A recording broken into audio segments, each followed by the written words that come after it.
Programa Sinap no ar, programa do Sindicato dos Advogados do Estado do Paraná. A gente continua por aqui, viu? E fazendo um convite muito especial para você que tem algum negócio, né? Você que conhece alguém que tem um negócio, você que é prestador de serviço, você quer vender algo, faz tempo que está aquela bicicleta encalhada lá e você quer, por que desfazer? Fazer dinheiro, né? Fazer dinheiro, exatamente. Vamos lá, faz dinheiro, porque você está encalhado, faz dinheiro. Como? Você anuncia aqui no programa. A custo? Zero. Zero. Nada. Você basta anunciar. Claro, tem uma regra ali, simples de tudo que está no site.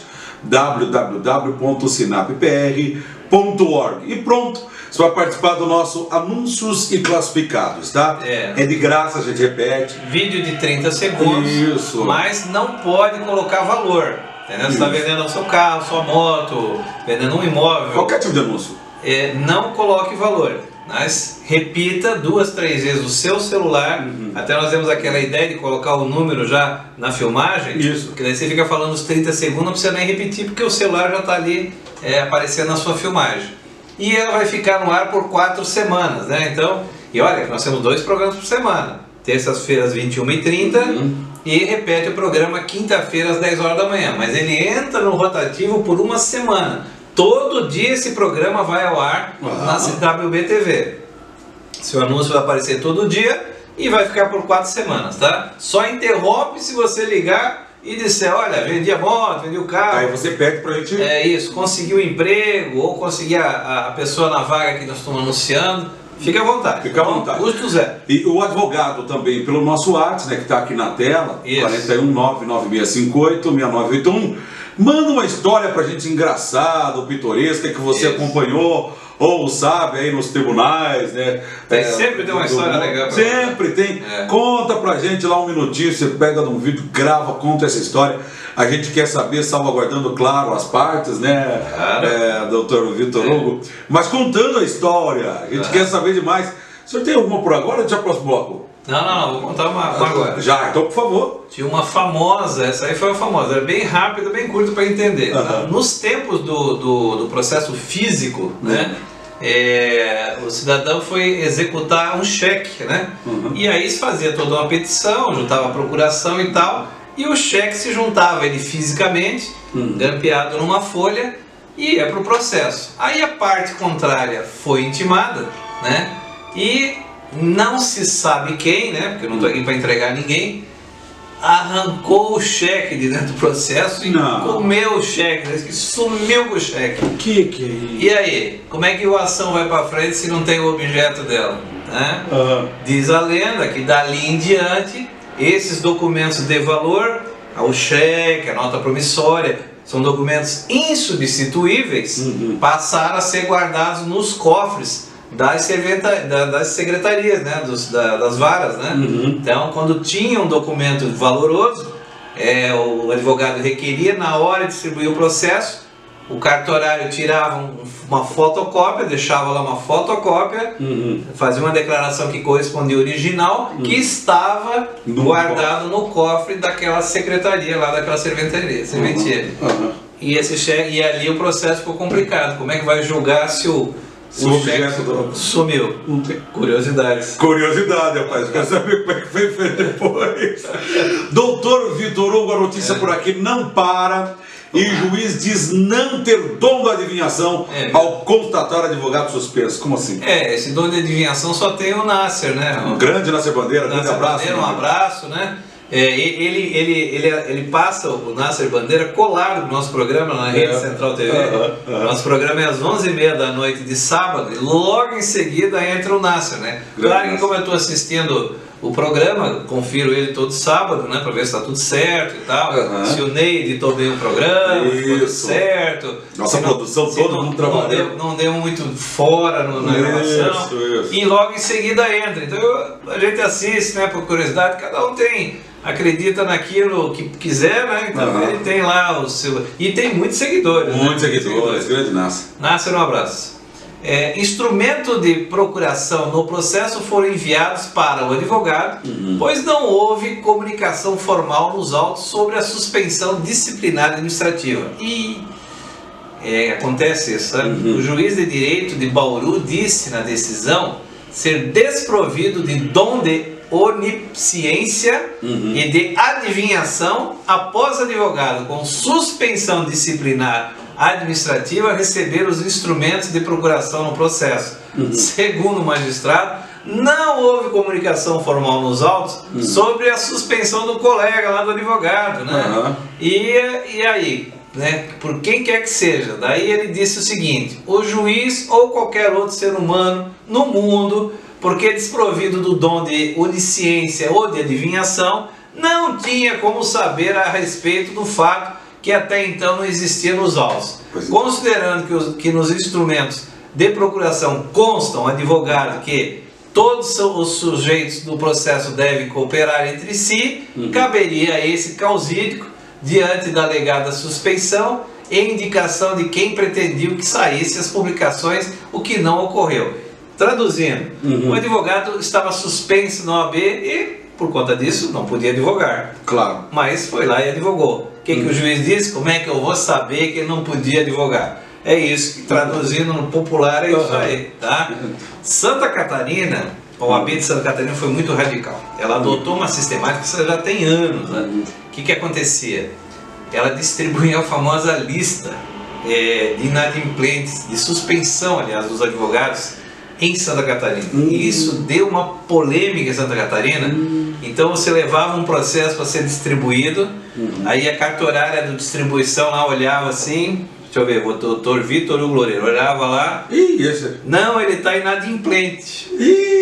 Devolvia a distribuição, o senhor não pode entrar com a ação porque o senhor está inadimplente. Aquilo causou, causou polêmica em Santa Catarina, foi um tal de mandado de segurança, foi uma polêmica, mas com certeza muitos lá colocaram em dia a sua anuidade, porque ou não trabalha. Senão não trabalha. Ou não trabalha. Polêmicas à parte aí, né? Podia ser essa uma história dessas vitorias que a gente quer saber. Vamos para a coluna? Do direito tributário vai nos falar a doutora Fabiana Caricato, que de novo eu mando aquele abraço, pedido, parabenizar ela por ser patrocinadora do caso, do processo, na verdade, na Justiça Federal, que o sindicato tenciona comprar, ter o direito de comprar as vacinas para vacinar aqui os advogados no estado do Paraná e famílias em primeiro grau. Estamos tramitando o processo, não obtivemos liminar aqui, está tramitando ainda em Porto Alegre, mas estamos convictos ainda de poder ter esse direito que a Justiça nos permite comprar. Não é privilégio de ninguém, queremos pagar por essas vacinas e aplicá-las. Vão tirar muita gente da fila, muita gente dos hospitais, né? E o advogado, como todo mundo sabe, tem a sua serviço de risco, né?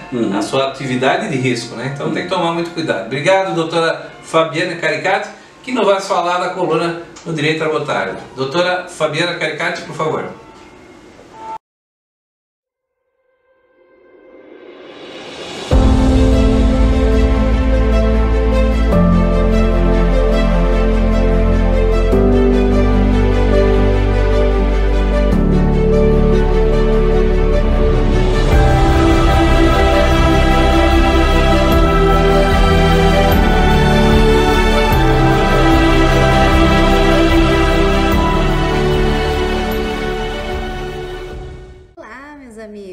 Muito bom ter todos vocês aqui conosco. Nossa coluna de Direito Tributário já está no ar. Meu nome é Fabiana Caricati, toda semana estou aqui conversando com vocês sobre as atualidades do mundo jurídico na área tributária. Hoje nós vamos conversar um pouquinho e não é uma notícia muito boa. Realmente não gostei, nem eu, nem nenhum contribuinte, como também nenhum tributarista está feliz com a decisão que nós recebemos do julgamento do STF sobre o ISS ser incluído de fato na contribuição previdenciária sobre a receita bruta. Pois bem, deixa eu explicar para vocês como é que aconteceu tudo isso, da onde que surgiu essa demanda, essa discussão judicial que foi levada ao STF por conta de uma empresa que recorreu ao STF de uma decisão proferida já pelo TRF da 4ª Região, né, aqui de Porto Alegre, dizendo que o ISS deveria ser incluído na base de cálculo da contribuição previdenciária sobre a receita bruta. Pois bem, nós tivemos agora o julgamento por 8 votos contra 3, em que os ministros do STF decidiram ser constitucional a inclusão do ISS na base de cálculo da CPRB, que é a Contribuição Previdenciária sobre Receita Bruta, tá? O caso já estava em análise na modalidade de repercussão geral e foi levado ao plenário virtual em que houve esse julgamento então. Pois bem, então, o que a gente precisa entender a respeito dessa tese? Vamos lá. A empresa que recorreu dessa decisão do TRF4, ela levou para o STF essa discussão justamente com base na argumentação de que nenhuma empresa fatura tributos. Tributos não faz parte da receita. Pois bem, o que ela diz? Ela diz que a base de cálculo da contribuição previdenciária sobre a receita bruta, ela ultrapassa os limites econômicos previstos na Constituição Federal e alega ainda que a legislação, que é a Lei 12.546 de 2011, ela prevê de fato algumas exceções, mas ela não define claramente o alcance do fato gerador da obrigação tributária, o que acaba prejudicando a efetividade da capacidade contributiva da empresa, já que ela onera e realmente onera receita irreal, uma receita meramente presumida, uma receita ficta.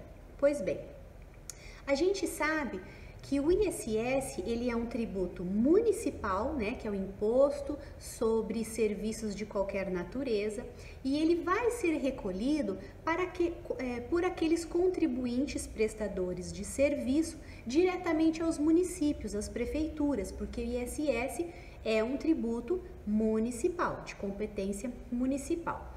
Por sua vez, a contribuição previdenciária sobre a receita bruta, nós temos um sistema alternativo de recolhimento da contribuição previdenciária que foi criado lá pela lei de 2011, que é a lei 2546, como também pela lei de 2015, que é a 13.161, que ela promove, e essa foi uma lei muito discutida por todos nós em 2015, porque ela trata de uma desoneração da folha de pagamento, trazendo essa oportunidade para algumas empresas. Essa modalidade, ela pode ser aplicada às empresas de alguns setores específicos, dentre eles calçados, call center, vestuário, empresas de construção civil, fabricação de equipamentos, empresas de TI, tecnologia da informação, transporte rodoviário, dentre algumas outras.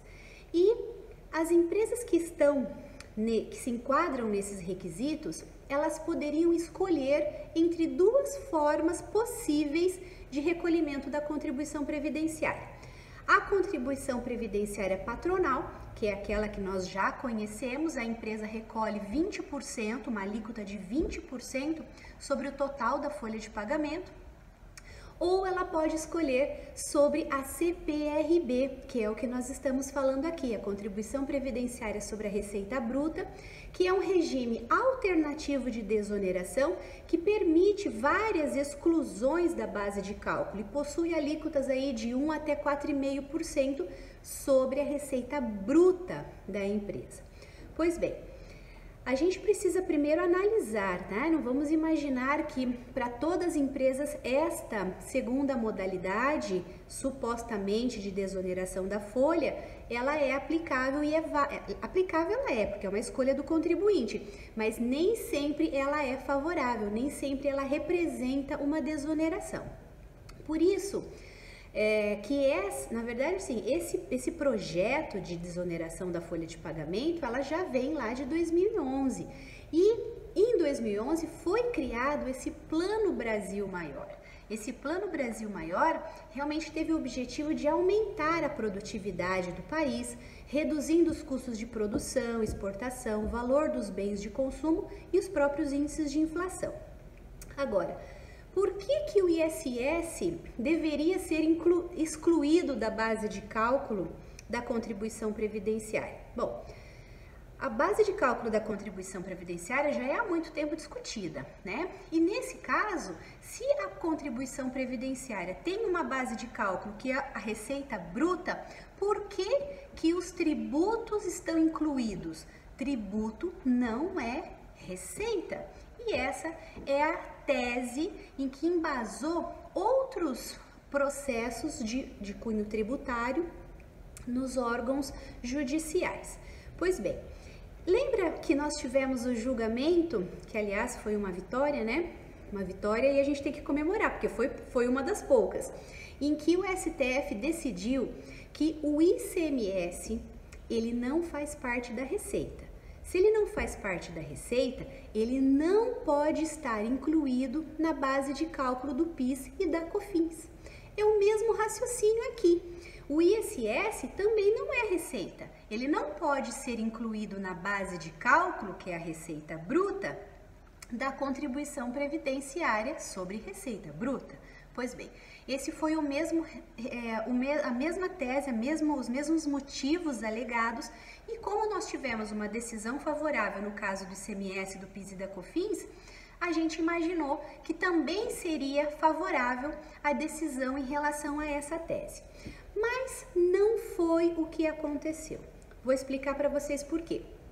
Por lei, as empresas que optam, né, em fazer o recolhimento pela CPRB, elas estão autorizadas a excluir os seguintes valores da base de cálculo: vendas canceladas, descontos incondicionais concedidos, IPI. IPI é o quê?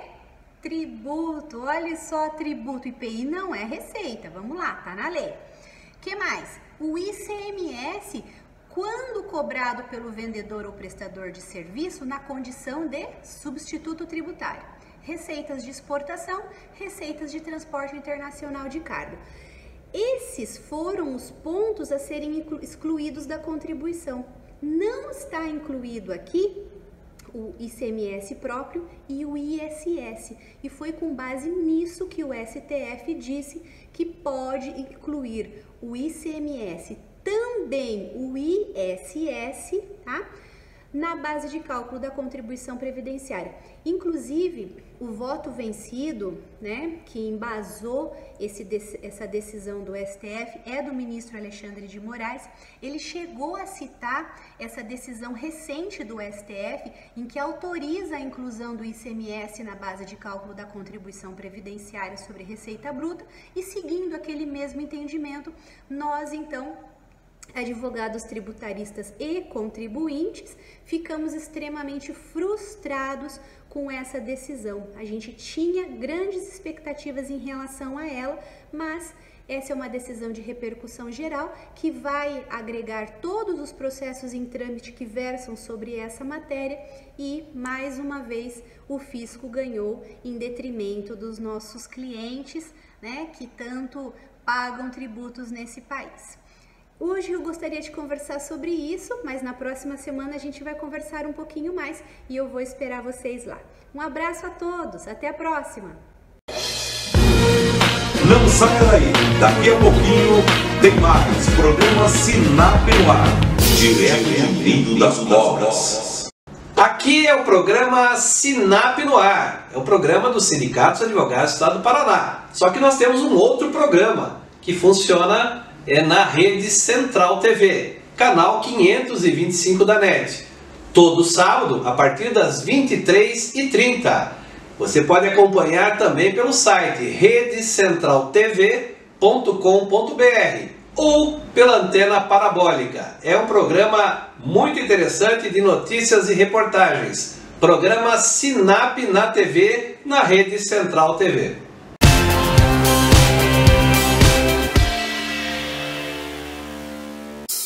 Garanta a segurança da sua família, do seu patrimônio e da sua empresa. Fale com o Machado na Interportal. Câmeras, inclusive com infravermelho para uso noturno, portões eletrônicos, interfonia, cerca elétrica e muito mais.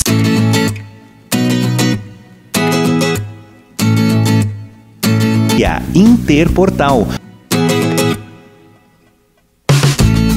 Interportal, atendendo a grande Curitiba. Anote já esse número. Segurança é tudo na vida.